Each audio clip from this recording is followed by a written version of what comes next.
Hi, I'm Cynthia Kahn, founder of Amused Now, and I'm here today with Anthony Blaine from Parallel World Productions. Hey, Anthony. Hi, how you doing?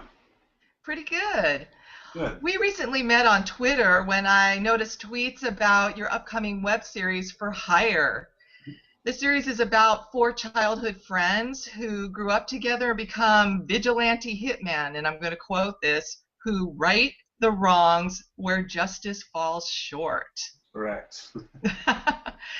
I read that you conceived this idea over dinner while you were a student, and it was a rocky road between conception and production. Why don't you tell us a little bit about that backstory? Sure. Well, it was myself and two other gentlemen, Jake Smith, who's still with the production, and then Adam Apperson, who had to leave due to some family issues or whatever you want to call it. But anyway, Jake and I and Adam sat down over some tequila and some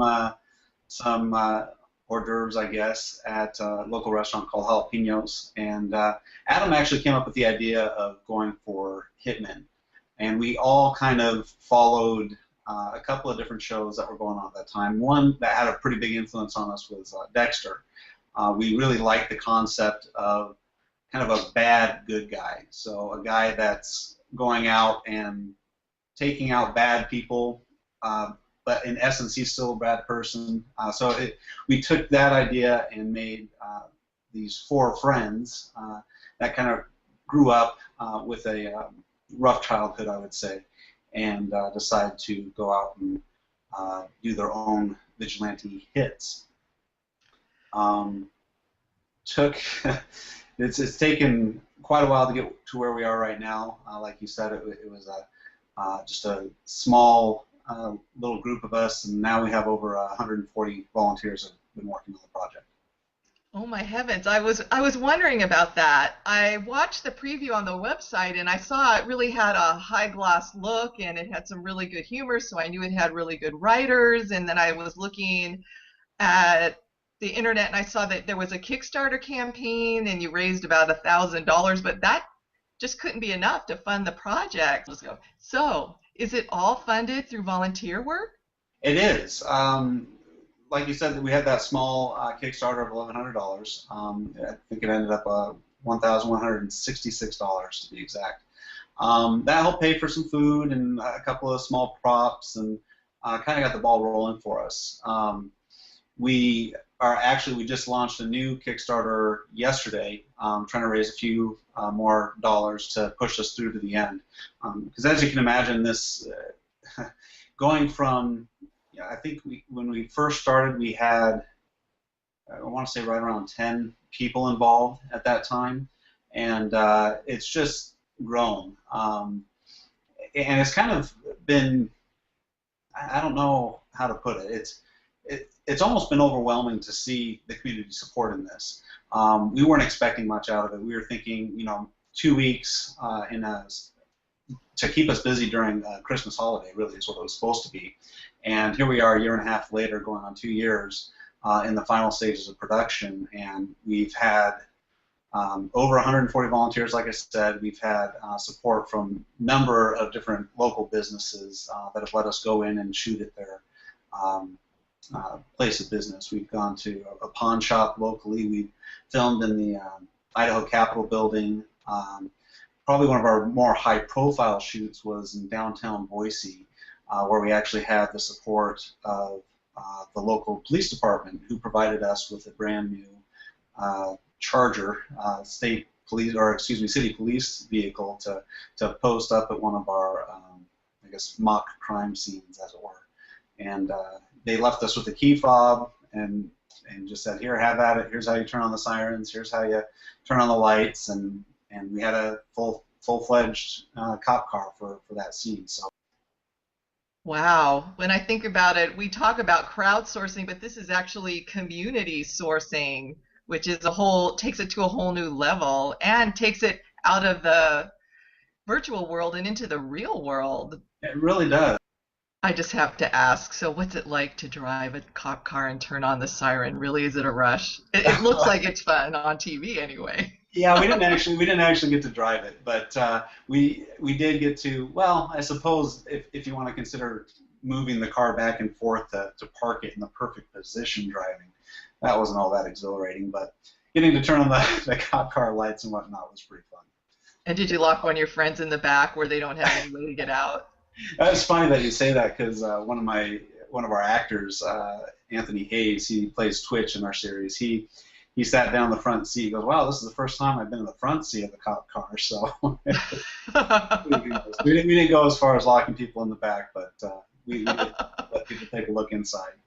I'm a little more hardcore, maybe. I don't know.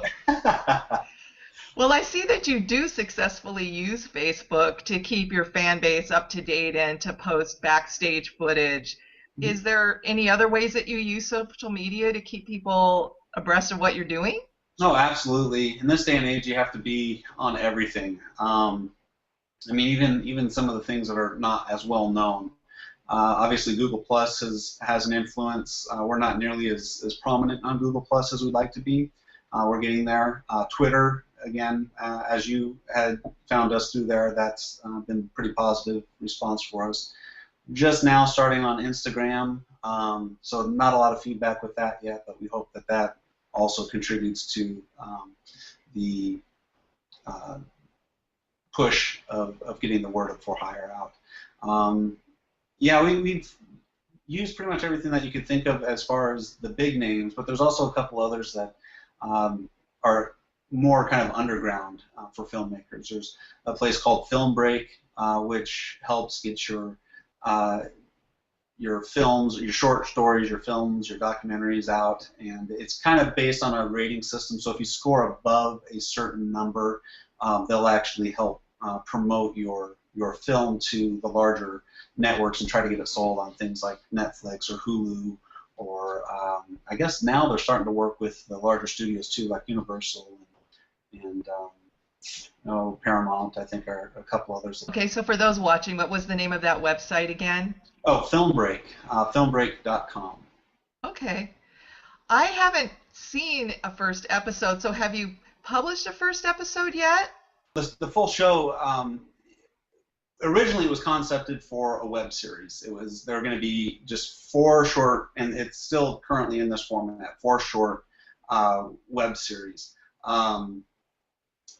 It's approximately 10 minutes apiece, and they're currently slated to be released on YouTube. However, we're kind of in negotiations or talks with some possible outside sources to maybe make it just a short film rather than a web series. How we're going to do our first cut will be about a 45-minute cut, and then we'll premiere that here locally in Boise. There's a lot of different options out there now for us independent filmmakers to get our films out there.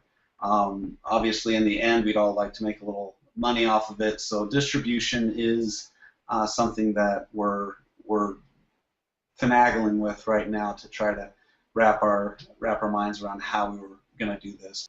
As slated right now, it'll be a YouTube series, 4 episodes, and we left it as a cliffhanger, so hopefully that drives people to want to see more. And when is this? October. We don't have an exact day yet, but it will be mid to late October of this year. Awesome. Mm-hmm. The reason I'm saying that is because I don't know if you know, but Amused Now is planning to launch a platform so that you can sell your short films on Amused Now, and so Yeah.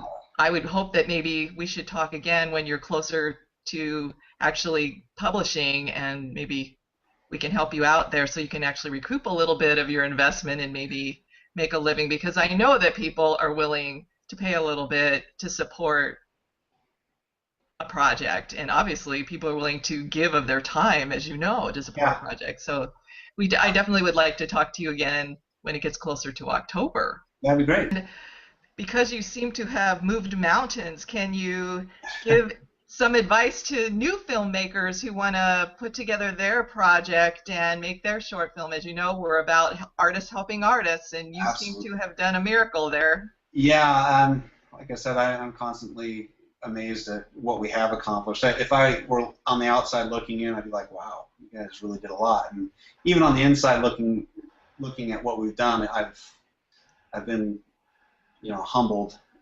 extremely humbled by the amount of support that we've gotten from our cast and crew and those that have come up on our set. So, yeah, suggestions for those who are starting out on this. Never say no. If you think it's too big, ask. Ask whether it's going out to a shot location. If you think they're going to say no, ask anyway. The Capitol building's one of the perfect examples of that for us. I had to call about 3 different people to get the answer. But if you just keep asking the right questions to the right people, you can find the answer that you're looking for. If it's too big, for you to take on, look for help. Nobody can do this by themselves. It's not an industry that's forgiving to one-man bands, as it were. As much as I'd like to say that I've done everything in for hire, I haven't. We've had a lot of help, and without the help and support of our fans and just our crew and friends and family, we wouldn't be where we are today. And so just keep at it. Don't look back and say I should have done it. Go out and do it.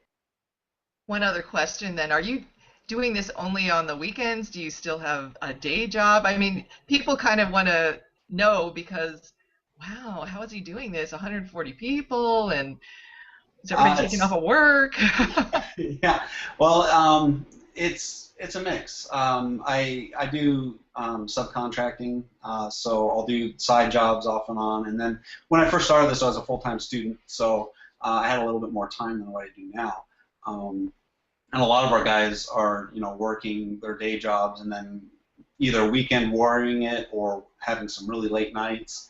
Wherever we can fit the time. Scheduling, that's probably been the biggest hurdle of this whole web series, because if you can imagine, especially since we have a pretty large main cast, trying to get everybody's schedules to line up can be an absolute nightmare. But everybody believes in this project, and I think that if you can instill that into your friend or your family and your friends and the people that you're working with, then it's not so much, you're not twisting people's arms to get there. People start believing in it. They see the final product and do it. You make it seem like anything's possible if you're just willing to work for it and ask. So I'm proud of you, and I just found out about the project. Yeah, thank you. Yeah, it's been a heck of a project, and I'm hesitant. I'd almost say I wouldn't try this again, but all the people that I've met and all the things that we've accomplished, you look back and it's really rewarding, just to see how far you can actually take something.